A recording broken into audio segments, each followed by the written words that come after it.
Hello दोस्तों, मैं आपका अपना पवन सिहाग एक बार फिर आपका तक्षशिला लाइव स्टूडियो के अंदर आपका स्वागत करता हूं। आशा करता हूं आप घर में कुशल मंगल होंगे और पढ़ रहे होंगे। चलिए साथियों, स्टार्ट करते हैं बिना किसी देरी के अपने कंटेंट को। तो अब तक हमने सिंधु घाटी सभ्यता को पढ़ लिया, जिसके अंदर आपने ढेर सारा हमें प्यार दिया। उसके बाद हमने कल स्टार्ट किया था कुछ एक पोर्शन की वैदिक और उत्तर वैदिक काल था, जिसके अंदर हमने कुछ बुनियादी अंतर को जानने की कोशिश की थी। आज का हमारा मुख्य जो विषय रहेगा वो ये रहेगा, आगे के सारे इतिहास को जाना कैसे जाए। अब तक चलो खुदाइयां हुई, कई सारे कार्य हुए जिनके अंदर हमने बेसिकली इनके बारे में बात की, पर आगे अनेक पुस्तक हमें मिलने वाली है, अनेक इतिहासकार भारत में आने वाले हैं, अलग अलग बातें वो इनके बारे में लिखने वाले हैं। तो उन्हीं सारे साधनों को आज जानने की हम कोशिश करेंगे। तो चलिए दोस्तों, बिना किसी देर किए हुए आज के टॉपिक को हमारे स्टार्ट करते हैं। देखिए, प्राचीन इतिहास की प्राचीन जो हमारा इतिहास है, इसको जानने के कौन कौन से साधन या अपने सामने स्रोत आज उपलब्ध है, जहां से हम क्या है हमारे प्राचीन इतिहास की जानकारी ले सकते हैं। तो इसके अंदर साथियों कई तरह की चीजें भूमिका निभाएगी, और खास भूमिका जो निभाएगी वो निभाएगी यहां पे लिखित साक्ष्य। क्योंकि सिंधु घाटी सभ्यता में हमें लिखित साक्ष्य के बारे में इतना जिक्र नहीं किया, हालांकि हमें लिपि मिली, भाव चित्रात्मक मिली, मतलब किसी भाव को एक तस्वीर बनी होती थी, एक आंकड़े के रूप में होती थी, जिसका हमें वास्तविक मतलब नहीं पता था। अलग अलग इतिहासकार अपना अलग अलग अनुमान लगा रहे थे, पर अब हमारे पास पुस्तकें आनी शुरू होगी जिनके अंदर हम बिल्कुल सही स्टिक बता सकते हैं कि वास्तव में वो क्या कहना चाहता है। तो चलिए, प्राचीन इतिहास को जानने के क्रमबद्ध में हम स्टार्ट करते हैं इन साधनों के बारे में। एक साक्ष्य तो वो होंगे जो अपने सामने लिखित होंगे, कि हमें लिखित साक्ष्य कौन कौन से मिल रहे हैं, रिटर्न में हमारे पास क्या क्या चीजें उपलब्ध है। और दूसरी वो चीजें देखेंगे जो हमें खुदाइयों के दौरान मिली। जैसे सबसे पहले सिक्कों की बात करूंगा मैं। सिक्के, देखिए ये सिक्के भूमिका हमें प्राचीन इतिहास जानने में भी करेंगे और मध्यकालीन इतिहास को जानने में भी अहम भूमिका निभाएंगे। सिक्के किस तरह से सिक्के अहम भूमिका निभाएंगे, क्योंकि अलग अलग राजा आएंगे, ये राजा क्या करेंगे, अलग अलग सिक्कों का प्रचलन करेंगे। कोई सोने के सिक्कों का प्रचलन करेगा, कोई चांदी का करेगा, कोई तांबे के बने होंगे। तो अनेक तरह के सिक्के देखने के मिलेंगे, और इन सिक्कों के ऊपर किसी न किसी तरह का चिन्ह अंकित होगा, जो हमें बताएगा कि किस राजवंश ने चलाया और किस एवज में इनको चलाया गया। अब अगर यहां पे किसी सिक्के के ऊपर मैंने मान लिया ये कोई सिक्का है, इसके ऊपर किसी तरह का कोई चिन्ह मिलता है, तो उस चिन्ह का मतलब ये हुआ कि ये चिन्ह उस वक्त काफी प्रचलित रहा होगा। अगर मैंने मान लिया यहां पे किसी एक लॉयन का, शेर का चित्र मिलता है इसके ऊपर, मतलब इनका शेर के साथ काफी गहरा संबंध रहा होगा ना, तभी तो इन्होंने शेर का चित्र अंकित किया होगा इसके ऊपर। तो सिक्कों के बारे में देखेंगे जो किया है एक महत्वपूर्ण भूमिका निभाने का काम करेंगे। दूसरे इसके एवज में हम क्या देखेंगे, अलग अलग अभिलेखों का जिक्र करेंगे। अभिलेख कौन से, खास करके जब हम अशोक का शासनकाल आएगा। अशोक क्या है, हमें पता है अपनी प्रजा के लिए अनेक अभिलेख बनवाता है, जिनके ऊपर अलग अलग तरह की जानकारियां अंकित की गई है। कुछ प्रजा के लिए संदेश दिए गए हैं कि वो प्रजा को क्या कहना चाहता है, कुछ कानूनी बातें भी उनके ऊपर होगी।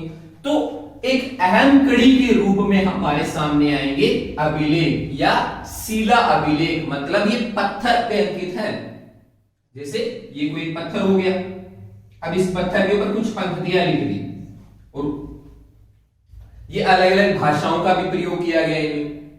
प्राकृत भाषा का है, पाली का है, अनेक भाषाओं का प्रयोग किया गया है। तो हमें यहाँ की भाषा शैली के बारे में भी जानकारी मिलेगी, और जो बातें यहाँ पे लिखी होगी उनके बारे में भी हम पता लगा पाएंगे कि ये समाज को क्या संदेश देना चाहते थे। ठीक है। इसके अलावा यहां पाए जाने वाले भवन, खुदाई के दौरान अनेक भवन मिले हैं, चाहे मैं आधुनिक की प्राचीन की बात करूं चाहे मध्यकालीन की बात करूं, ठीक है ना। वो उनकी स्थापत्य कला के बारे में बताएंगे, उनकी शैली कैसी थी, क्या वो मथुरा शैली में भवन निर्माण कर रहे थे या किसी अन्य शैली का प्रयोग कर रहे थे। तो भवनों को देखकर भी उस समाज के बारे में पता लगाया जाता है, ठीक है ना। जैसे आज छोटा सा जिक्र कर देते हैं ताज का। अब ताजमहल है तो ताजमहल से हमें पता चलता है ना कि मुगलों की शैली किस तरह की थी, किस तरह का वहां पे कारीगरी सिस्टम रहा होगा, कितना वैज्ञानिक दृष्टिकोण उस समाज में रहा होगा।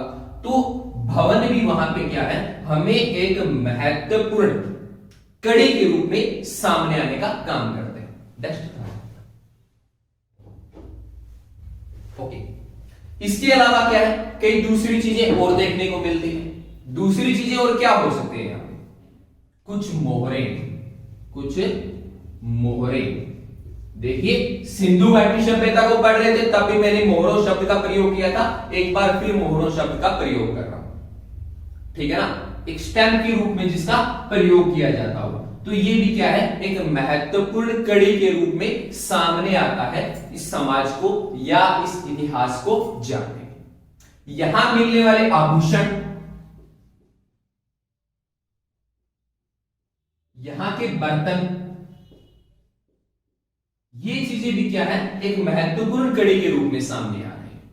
क्योंकि अनेक जगह खुदाई के दौरान अनेक तरह के आभूषण देखने को मिले हैं, कहीं मुकुट मिला है, कहीं मालाएं मिली है और अनेक तरह के बर्तन मिले हैं, चाहे वो बर्तन किसी धातु के रहे हो या वो मिट्टी से बने हो, दोनों तरह के बर्तन मिले हैं। तो यहां से भी क्या है, हमें इतिहास को जानने में एक काफी मदद करने वाला साधन सामने आता है।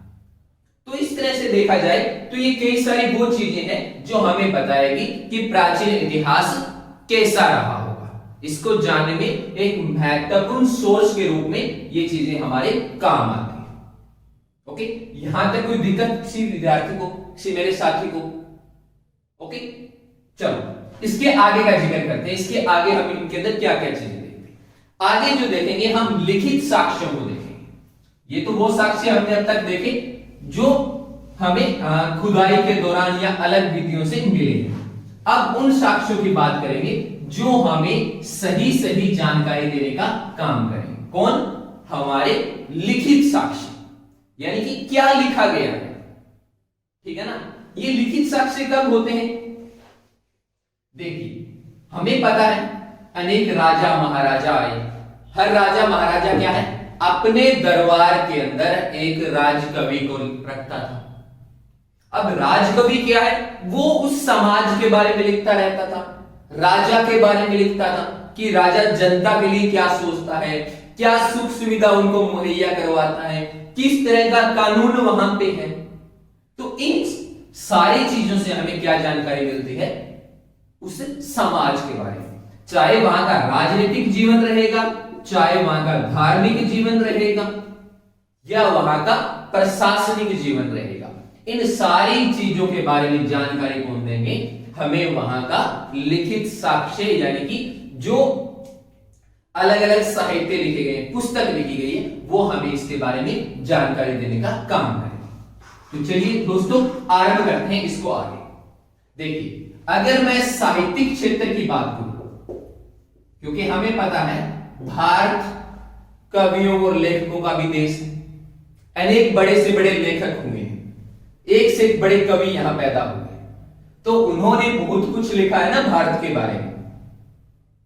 तो ऐसे में क्या है, हम इन्हीं साहित्यों की सहायता ले सकते हैं कि कौन सा साहित्य क्या बात बोलता है।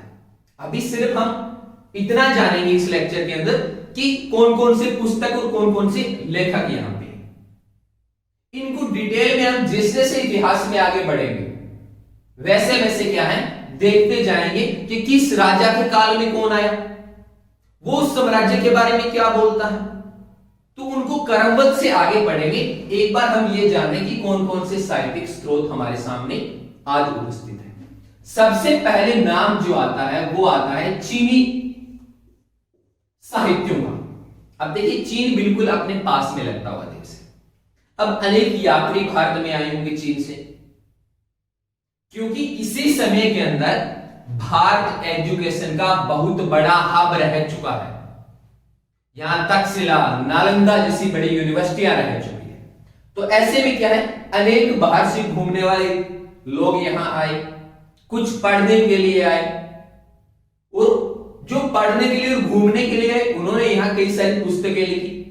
अब उन पुस्तकों को जब पढ़ा जाता है तब हमें पता चलता है कि भारत उस वक्त कैसा रहा होगा। जैसे उदाहरण स्वरूप मैं बात करूं, चीनी के अंदर फाहियान की बात करूं,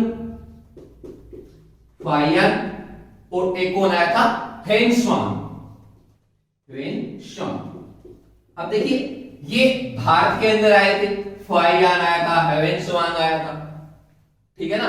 अब ये जब भारत में आए तो इन्होंने भारत के बारे में काफी कुछ लिखा, ठीक है ना, क्योंकि एक देश के सारे इतिहास को जानने के लिए हम सिर्फ एक देश के साहित्य पर निर्भर नहीं करते, उसके पड़ोस वाले देश, आस पड़ोसी जो हैं वो उसके बारे में क्या बोलते हैं उनको भी पढ़ना पड़ता है, ठीक है ना।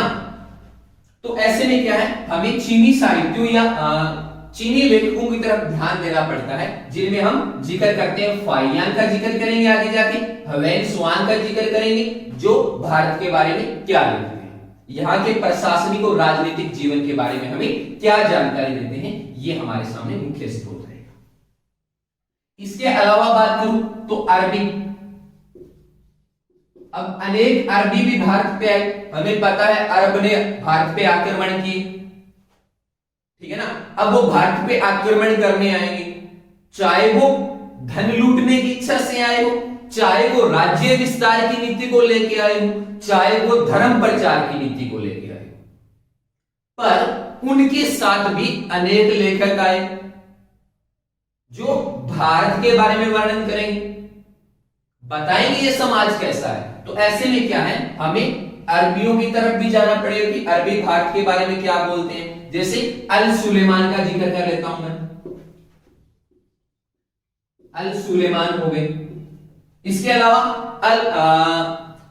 इब्न बतूता भारत आया, आपने सुना होगा, इब्न बतूता, जो कि मुख्य कड़ी के रूप में सामने आएगा आगे जाके हमारे सामने। ये भारत के बारे में क्या बात बोलते हैं, ओके। तो चाहे अल सुलेमान की बात करें, इब्न बतूता की बात करें, तो ये हमें भारत प्राचीन इतिहास को जानने में महत्वपूर्ण भूमिका निभाते हैं, ओके। और जब हम खास करके मध्यकालीन इतिहास को पढ़ेंगे तब अरबों के बारे में काफी ज्यादा जिक्र देखने को मिलेगा, ठीक है ना, क्योंकि मध्यकालीन इतिहास में अनेक अरबी आक्रमण भारत के ऊपर हुए, ठीक है ना। देखिए अब जब चीनी भारत पे आक्रमण करने आ रहे हैं, अरबी आ रहे हैं, तो क्या यूनानी पीछे रह सकते हैं क्या? यूनान भी भारत आया, यूनानी आए और रोम, ये भी भारत के ऊपर क्या है, आक्रमण करने आए। भारत में कुछ लेखक घूमने भी आए। तो यूनानी और जो रोमन है उनकी कौन से ऐसे साधन है जो हमें इस इतिहास को जानने में मदद करते हैं। जैसे आपने मेगास्थनीज का नाम सुना होगा, मौर्य काल का जब समय आता है तो मेगास्थनीज हमें महत्वपूर्ण भूमिका निभाता है उस मौर्य काल को जानने के अंदर। इसके अलावा टालेमी, जो टालेमी है ये भी महत्वपूर्ण भूमिका निभाने वाले हैं, ठीक है ना। जब हम प्राचीन इतिहास को पढ़ रहे होंगे तो मेगास्थनीज हो गए, टालेमी हो गए, निर्याकस हो गया, निर्याकस का सॉरी नाम भूल गया तो निर्याकस भी लिख देता हूं, क्योंकि निर्याकस ने भी काफी कुछ लिखा है भारतीय जीवन शैली के बारे में। तो ये मुख्य रूप से हम 3 विदेशियों की सहायता लेंगे, ये सारे सारे क्या है, विदेशी है, ठीक है ना, जो कि दूसरे देशों से आए और भारत के बारे में उन्होंने वर्णन किया। तो जब हम इनकी लिखी हुई अलग अलग पुस्तकों को पढ़ेंगे तब हमें यह जानकारी मिलेगी कि भारत प्राचीन कैसा रहा था, ठीक है ना। और जैसे जैसे आगे बढ़ेंगे आधुनिक इतिहास की तरफ तो एक चीज का जरूर जिक्र करेंगे कि क्यों भारत को सोने की चिड़िया कहा जाता था। ठीक है ना, क्योंकि अनेक ऐसी बातें हैं जो कि सुनने में अलग मिलती है और जब अलग अलग लेखकों को हम पढ़ते हैं तब हमें पता चलता है कि वो कुछ वास्तव में अलग ही मामला था। ठीक है ना, तो कई सारी ऐसी हम थ्योरियों का खंडन करेंगे जो कि विदेशी भारत के बारे में बताते हैं कि भारत ऐसा नहीं था, जबकि भारतीय इतिहासकार कहते हैं कि भारत किस स्वरूप का रहा होगा। ठीक है ना, तो आशा करता हूं जो विदेशी हमने पढ़े, चाहे चीनी पढ़ा, चाहे अरबी पढ़ा, चाहे यूनानी और रोम पढ़े, इनके अंदर आपको कोई दिक्कत नहीं होगी। ठीक है ना, क्योंकि अनेक एग्जाम के अंदर इनसे रिलेटेड क्वेश्चन देखे गए और जब तक हम इनके बारे में जान नहीं लेते आगे इतिहास पढ़ने में मुश्किलें आती।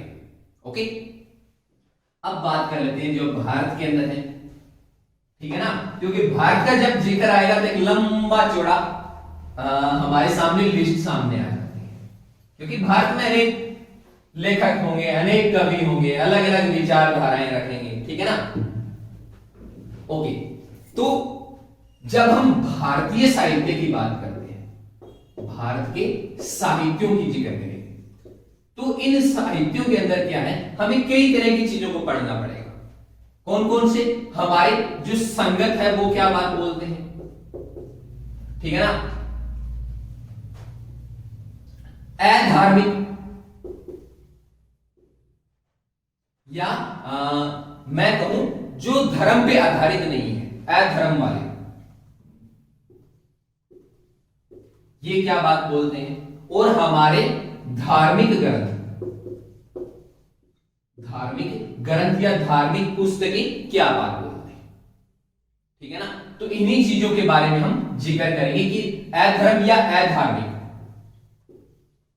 क्योंकि अधार्मिक का मतलब ये नहीं कि जो धर्म को न मानते हो, मैं उन पुस्तकों की बात कर रहा हूं साथियों जो धर्म पे आधारित नहीं है। ठीक है ना, जैसे अर्थशास्त्र हो गई, अष्टाध्यायी हो गई, मुद्रा राक्षस हो गया, मेघदूत हो गई, उन चीजों का जिक्र कर रहा हूं। ठीक है ना, कहीं इसका कुछ अलग मीनिंग निकाले कि सर आपने ऐसा क्यों कह दिया। ओके, चलिए ऐसा पहले संगत से बात करते हैं कि संगत कौन कौन से देखने को मिलते हैं भारत में और किस तरह की जानकारी उनके अंदर छिपी हुई। देखिए, संगत की अगर बात की जाए,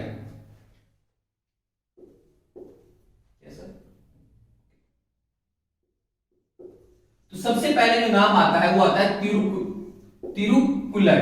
किसका आता है? तिरुकुलर का, जो कि एक संगत है जिसको पढ़ने से हमें भारतीय इतिहास के बारे में जानकारी मिलती है। इसके अलावा जीवन चिंतामणि, कौन सा? जीवन चिंतामणि। अभी दो का ही जिक्र करेंगे क्योंकि हाईलाइटली इसको देख रहे हैं। तो तिरुकुलम और जीवन चिंतामणि दो ऐसी संगत देखने को मिलती है, जब हम इनको पढ़ते हैं तो हमें प्राचीन इतिहास को जानने में काफी मदद मिलती है। ओके, इसके बाद जिक्र करूंगा मैं जो अधार्मिक है, यानी जो धर्म पे आधारित नहीं है। ठीक है ना,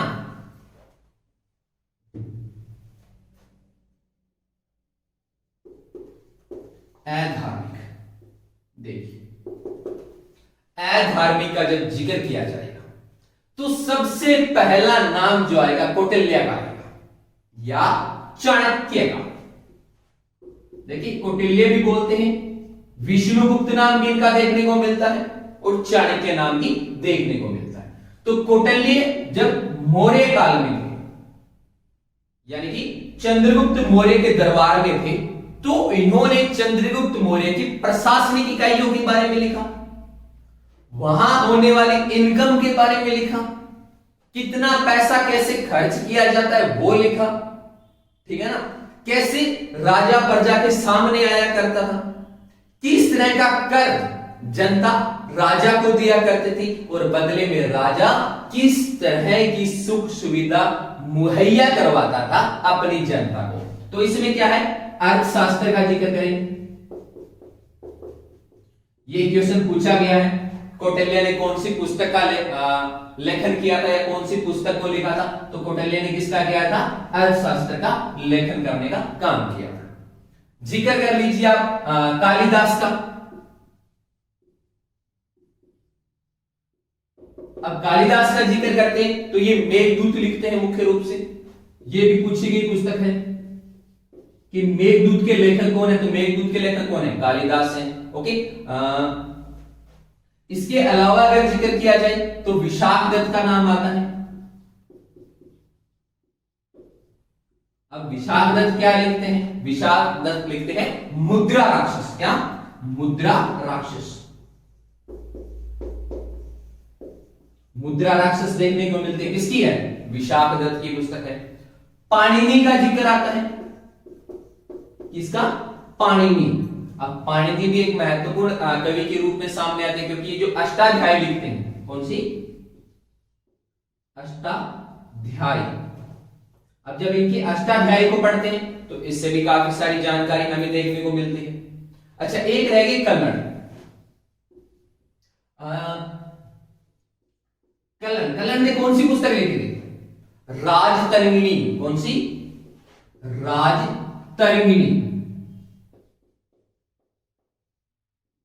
ओके, और कौन सी रहेगी, बाणभट्ट। कौन सी, बाणभट्ट। बाणभट्ट ने कौन सी लिखी थी, किसके दरबार का दरबारी कवि था बाणभट्ट, हर्ष का, या हर्ष के दरबार में रहता था, इसलिए इसने क्या लिखी थी, हर्ष चरित्र लिखी थी। तो इसका लेखक कौन होगा, हर्ष चरित्र।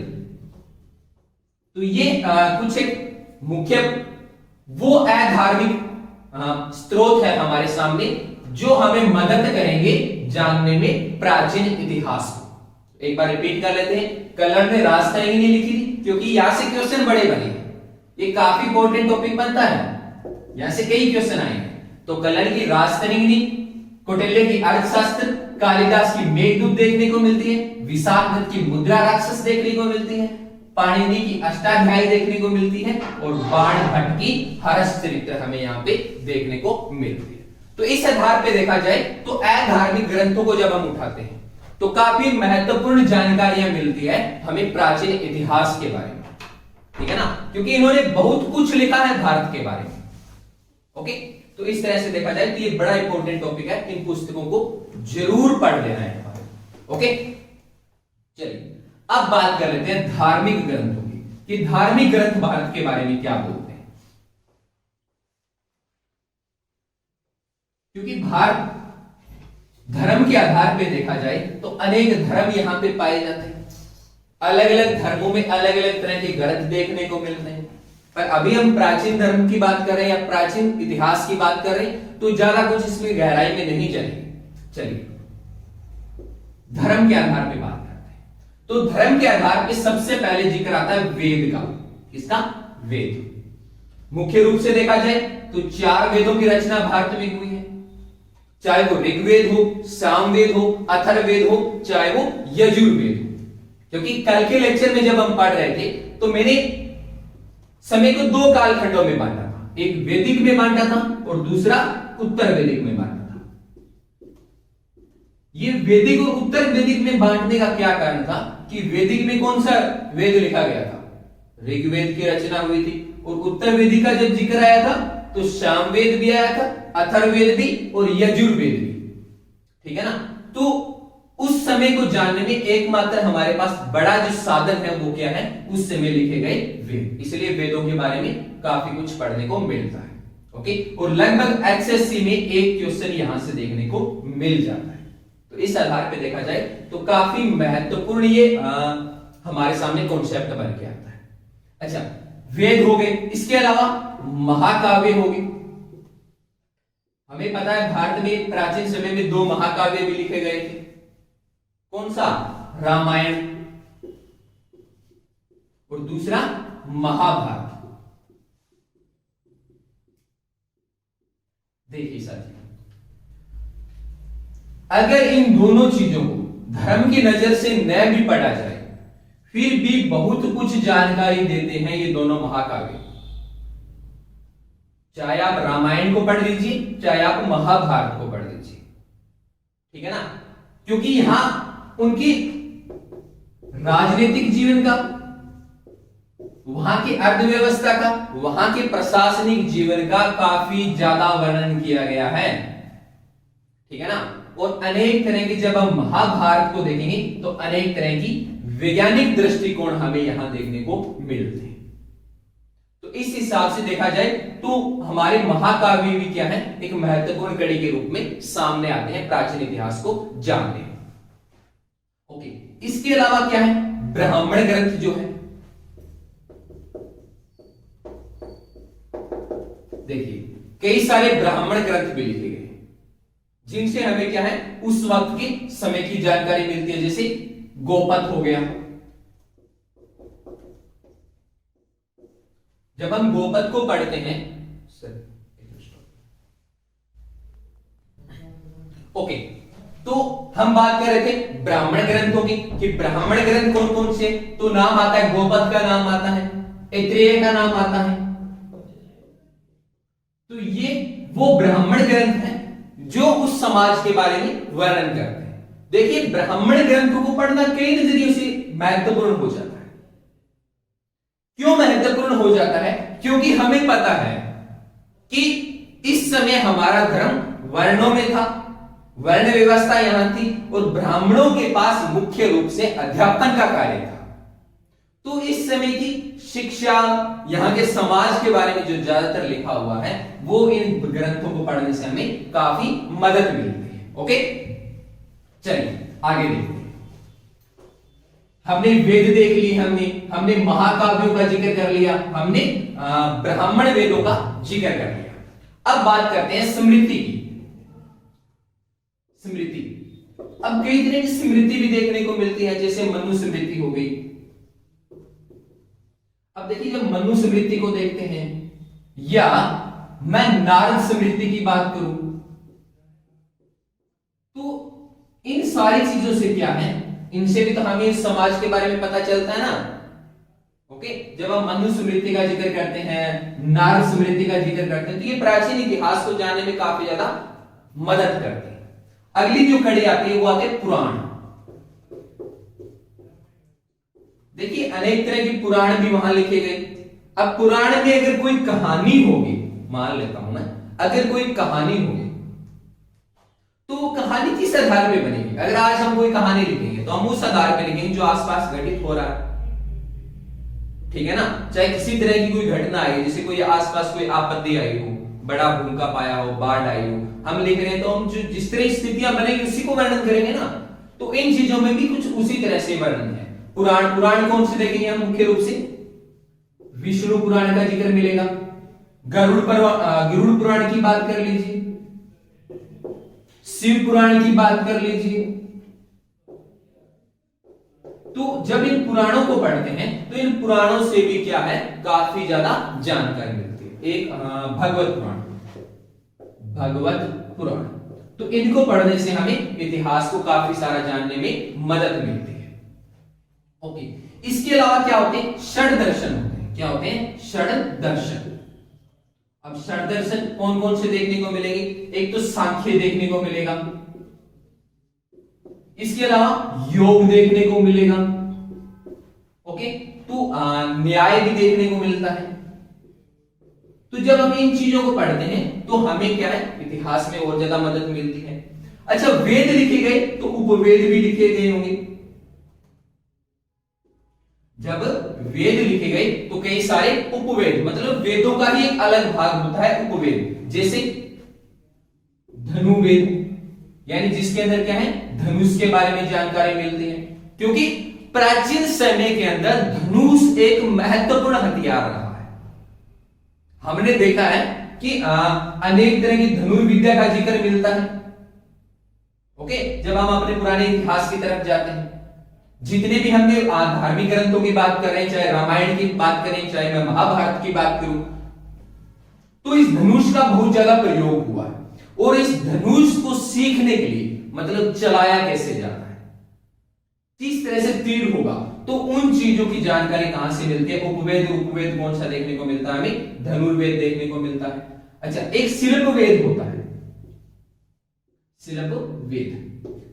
अब शिल्प वेद क्या है? वास्तव में एक उपवेद है जिसके अंदर क्या है, शिल्प यानी कि पत्थरों से संबंधित, किसी पत्थर को कैसे काटा जाए, कैसे उसको तराशा जाए, कैसे उस पर निकासी की जाए, क्योंकि हम जो भवन देखते हैं प्राचीन जितने भी, उन भवनों को बनाने में पत्थरों का मुख्य रूप से प्रयोग हुआ है। अब पत्थर काटने की कोई तो कला होगी ना, कि कैसे पत्थर को काटा जाएगा।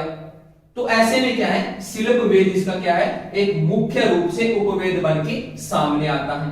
इसके अलावा आयुर्वेद या आयुर्वेद, जिसके अंदर हमें क्या है, अनेक जड़ी बूटियों का जिक्र मिलता है। ठीक है ना। देखिए आज डॉक्टर लाइन जो अब वाली है मॉडर्न, ये तो बहुत बाद में विकसित हुई। प्राचीन समय में हर बीमारी का जो इलाज था वो किसी न किसी जड़ी बूटी से होता था।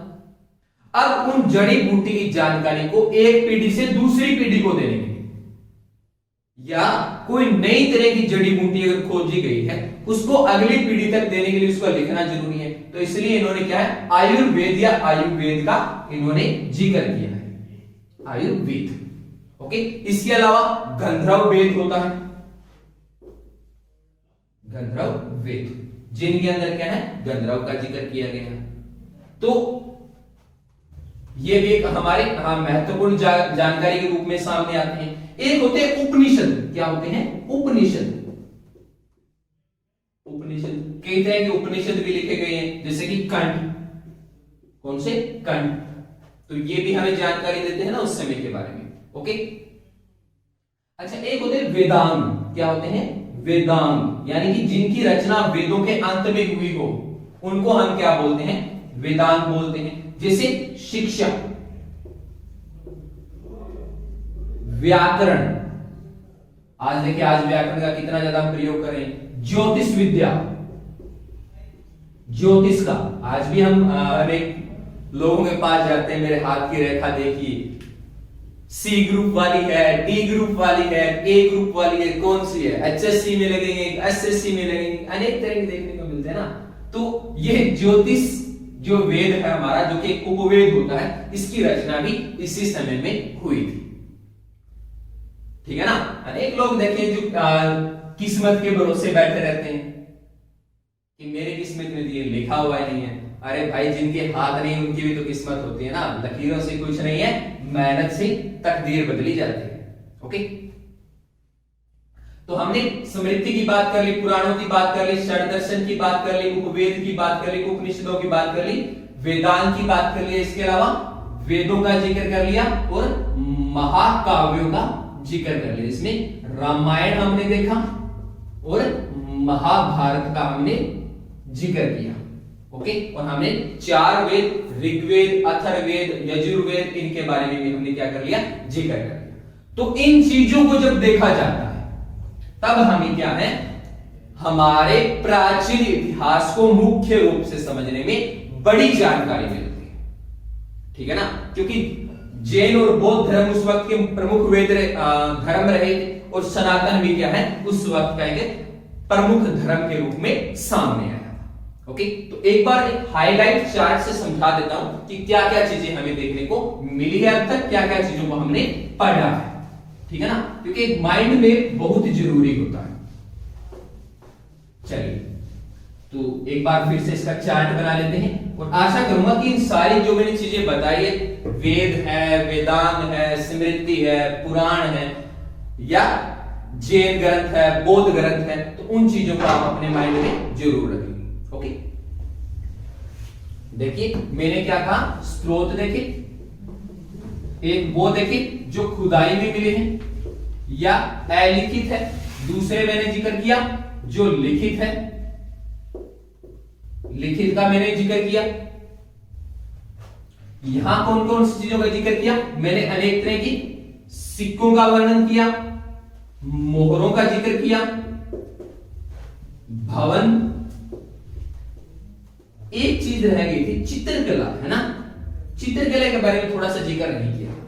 चित्रकला क्या होती है कि अनेक गुफाएं, अनेक पत्थरों के ऊपर कुछ चित्र अंकित किए गए, तो उन चित्रों को देखकर कुछ ना कुछ तो अनुमान जरूर लगता है ना। तो चित्रकला हो गई, यहाँ के आभूषण, यहाँ के बर्तन, तो ये क्या है, वो साक्ष्य हैं जिनसे हमें पुरातात्विक विभाग से मिलते हैं।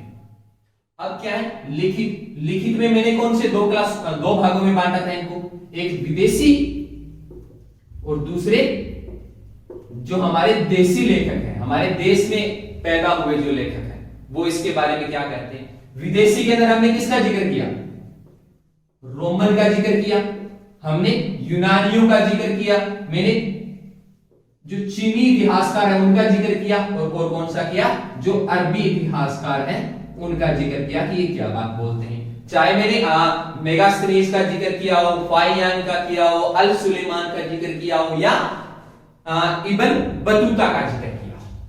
देसी की जब बात आई तो देसी में भी हमने अलग अलग तरह के देखी।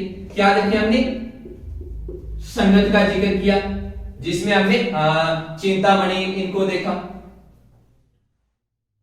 इसके अलावा मैंने अधार्मिक के अंदर मैंने अनेक तरह को जिक्र किया, जैसे कौटिल्य का बात किया, पाणिनि का जिक्र किया, विशाखदत्त का जिक्र किया, बाणभट्ट का जिक्र किया और कालिदास का जिक्र किया। इसके अलावा धार्मिक की बात की। धार्मिक में कौन कौन से देखे हमने, जैन धर्म के देखे कि जैन धर्म के कौन से, जैसे भगवती सूत्र हो गया, कल्प सूत्र हो गया, या भद्रबाहु चरित हो गया। कौन कौन से, भगवती सूत्र जो कि महत्वपूर्ण है इसको समझने में। इसके अलावा कल्प सूत्र, और तीसरा कौन सा होता है, भद्रबाहु चरित्र। ये हमारे जैन जो हमारे ग्रंथ हैं इनको पढ़ने से हमें पता चलता है। फिर मैंने बौद्ध धर्म की बात की। बौद्ध में हमें पता है त्रिपिटक, सुत्त पिटक, विनय पिटक और अभिधम पिटक, यानी कि मैंने 3 जो पिटक देखने को मिलते हैं। 3 पिटक कौन कौन से, सुत्त पिटक, विनय पिटक और अभिधम पिटक, इनसे जानकारी मिलती है। इसके अलावा दिव्य वरदान,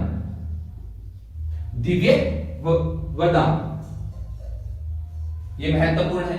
इसके अलावा बुद्ध चरित्र की बात कर लीजिए, बुद्ध चरित्र की बात कर लीजिए, जो क्या है हमारे बौद्ध साहित्य है। इसके अलावा हमने यहां क्या जिक्र किया, हमने वेदों का जिक्र किया कि वेद कौन कौन से, मैंने 4 वेदों का जिक्र किया।